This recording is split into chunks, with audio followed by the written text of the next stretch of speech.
Most people think $10,000 is just a number. They think it's a goal you check off and move on from.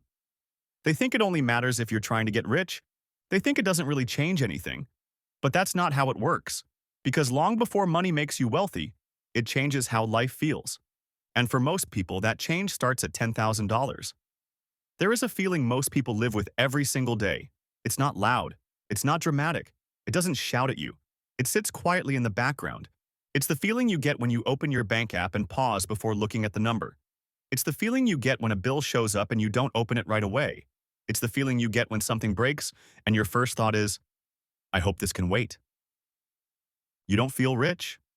You don't feel poor. You feel careful. You think twice before buying things you want. You replay purchases in your head after you make them. You check your balance more than you want to admit. You hope nothing unexpected happens. Most people think this feeling only goes away when you become rich. They think peace comes later. They think comfort comes after some huge number. But that's not true. For most people, life starts to feel different much earlier than that. Much earlier. Today, we're talking about how everything changes after you save $10,000. Not because $10,000 makes you wealthy, not because it solves every problem, not because it turns you into a different person, but because it changes how money behaves in your life. And once that changes, everything else starts to change too. Before you save $10,000, life feels fragile. Every dollar feels heavy. Money doesn't feel like a tool. It feels like something that can hurt you. If your car makes a strange noise, your stomach tightens. If your phone screen cracks, your mood drops. If your paycheck is late, your thoughts start racing. You don't think calmly. You start doing math in your head right away. Can I cover this? What can I move around? What do I delay? What do I skip this month? It's not because you are bad with money. It's not because you don't try. It's because there is no cushion. Below $10,000, you are always close to the edge. One surprise can ruin your week. Two surprises can ruin your month. Three surprises can push you into debt that takes years to undo. You don't plan far ahead. You don't think about next year. You don't think about 5 years. You think about right now. Can I make it to the next paycheck? Can I pay this bill and still eat? Can I afford gas if prices go up again? Even normal life feels stressful. Going out with friends isn't relaxing. It's math. You sit at the table thinking about prices.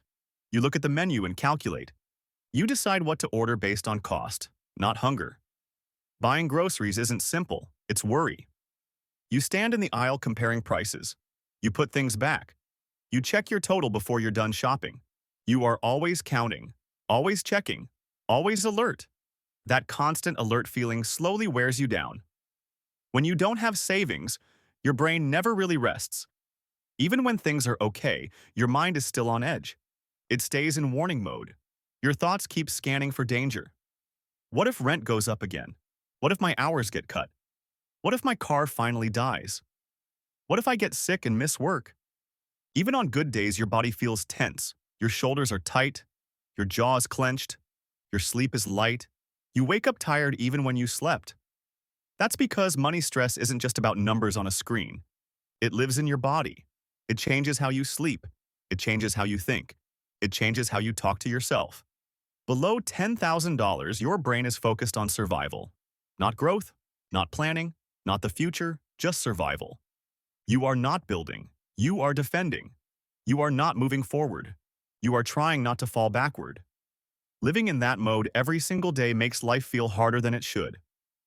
Now let's talk about what changes. Because $10,000 is not magic. It doesn't fix your job. It doesn't fix the world. It doesn't fix everything. But it is a real line. A very real line. On one side of that line, every problem feels dangerous. On the other side, problems feel manageable. When you save $10,000, something important happens. You are no longer one mistake away from disaster. If something breaks, you don't freeze. If a bill shows up, you don't panic. If work slows down, you don't spiral. You have time. And time changes everything. Time lets you think instead of react. Time lets you pause instead of rush. Time lets you breathe before you decide. You don't jump into bad choices just to survive. You don't take the worst option because you feel trapped. That shift is quiet, but it's powerful. A buffer sounds simple, but it changes daily life. A buffer means space. Space between you and panic. Space between you and a bad outcome. Before $10,000, there is no space. Life pushes, and you feel it immediately. A bill hits, and it hurts. A problem shows up, and it shakes you. A delay happens, and it throws everything off. After $10,000, there is room. Life pushes, and you absorb it. You don't feel attacked by every problem. You don't feel like the world is against you. That space gives you control. You stop reacting with fear. You stop making decisions while stressed.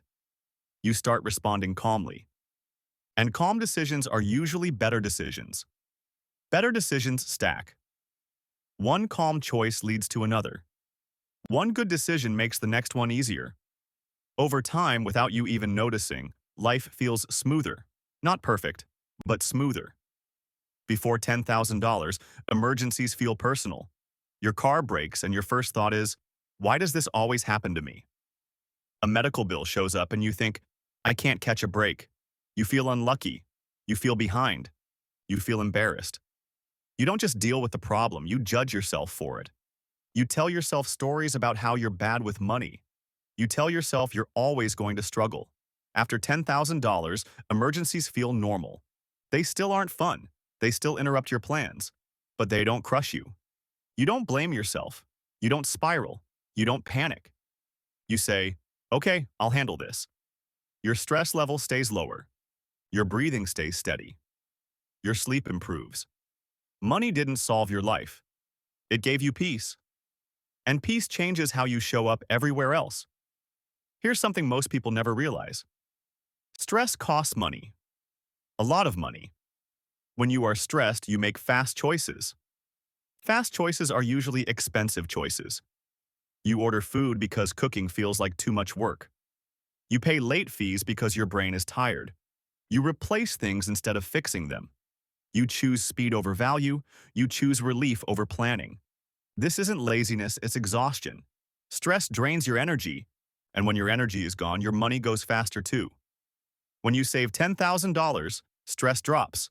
Not all at once, but enough to matter. And when stress drops, your money lasts longer. You plan meals. You wait before buying. You compare options. Life doesn't just feel easier, it actually becomes cheaper. Most people think money buys stuff. That's wrong. Money buys time. Time to think, time to wait, time to choose. Before $10,000, everything feels urgent. You rush decisions. You accept bad deals. You take the first option just to survive. You don't ask questions because you're afraid of losing the chance. After $10,000, you pause. You ask better questions. Is this the best option? Can I wait a little longer? Is there a smarter way to do this? You don't panic buy. You don't rush into commitments. That pause leads to better outcomes. Better outcomes create momentum. Momentum makes life feel lighter. Saving $10,000 also changes how you see yourself. You prove something important. You prove you can plan. You prove you can delay comfort. You prove you can stay consistent. You stop calling yourself bad with money. You stop saying, I'm just not good at this. You start seeing yourself as capable. That confidence spreads. At work, you speak up more. In decisions, you hesitate less. In life, you trust yourself more. You stop feeling powerless. Money stops controlling you. Most people never save $10,000. Not because they don't want to, but because life is expensive. Rent eats income. Food eats income. Bills eat income. And when money feels tight, saving feels pointless. Why save $100 when everything costs $500? So people spend to feel better now. They tell themselves they deserve it. They tell themselves it won't matter anyway. That makes sense in the moment, but it keeps them stuck. The problem isn't effort, the problem is pressure. The hardest part of saving $10,000 is the beginning. The first $500 feels useless. The first $1,000 feels slow. The first $2,000 feels pointless. Nothing changes yet. Life still feels hard. Stress is still there. Most people quit right here. They quit before the shift. They don't realize the change doesn't happen slowly. It happens suddenly. One day you notice you're not panicking. One day you notice you're calmer. One day you realize a problem didn't scare you. That's the line. There is no secret trick, no hack, no shortcut. Saving $10,000 is boring. It means spending less than you make. It means doing it again and again.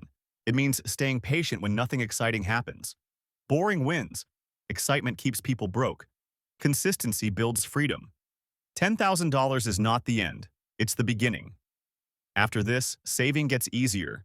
Investing makes sense. Long-term thinking becomes possible. Momentum starts here. $10,000 doesn't change your life because it's a big number. It changes your life because it gives you room. Room to breathe. Room to think. Room to choose. If you're not there yet, that's okay. Once you understand why the beginning feels so hard, you stop blaming yourself. And that alone makes the journey easier.